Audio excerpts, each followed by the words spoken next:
Well, congratulations on this film. This is, gosh, one of my favorite movies of the year, and it has to be great when you see a screening of this and you see it's physically affected people. They're crying and you got them. It's, I think it's a very powerful film. Yeah, I must admit that when I saw it, I've only seen it once, but it did weave its spell with me, I must admit, and I found myself thinking about it a lot after the viewing. Well, I've seen it like 3 or 4 times now, and the reaction people have been getting, they've been coming up to me and saying, it really, touched them, and they were, they were crying and stuff. And I think that's a really good thing that people were carrying it with them, after they've left the cinema. It stays with them, and that's what's I think really good about this movie. This one has really touched people, and it's not me saying that because you're sitting here, but people love this book.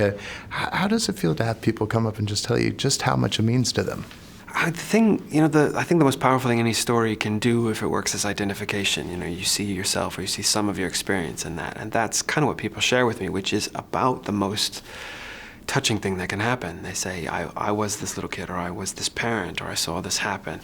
And yeah, you write books in a lonely, quiet, solitary place, and to have people respond is, yeah, I feel lucky. I keep wanting to knock wood. Well, and also at this one, I don't know how many screenings you've been to, but there are a lot of tears shed at these things. And does the movie affect you in the same way, I guess, since you're so close to it? It still does. I mean, and it was part of the writing process as well. I always think if you're not feeling it, it's arrogance to ask your reader not to feel it. So not in an indulgent, let's all cry way, but in trying to find the real truth of it. And also, if it was easy, I felt it would be untruthful to Connor. I mean, it's okay to feel that kind of sadness, and that's the whole point of the story, that you will live through it, and there is hope after, and there's life after, and there's light.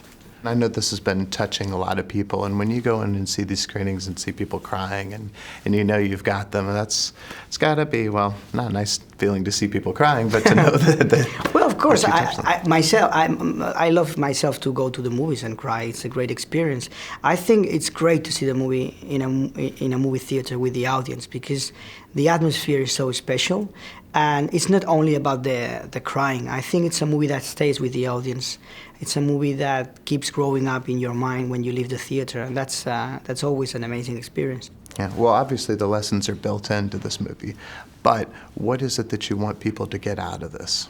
Musicals, it's a movie about interpretation, so I want every single person who sees the film to have its own interpretation of the story. And this is why I think the movie stays with an audience, because you leave the theater thinking about it and trying to find sense of all the layers. It's a very multi-layered story, very special. It talks very straightforward to every single person of the audience. You can relate to the kid, but you can relate to the mother or the father or the grandmother. I think it's a great experience.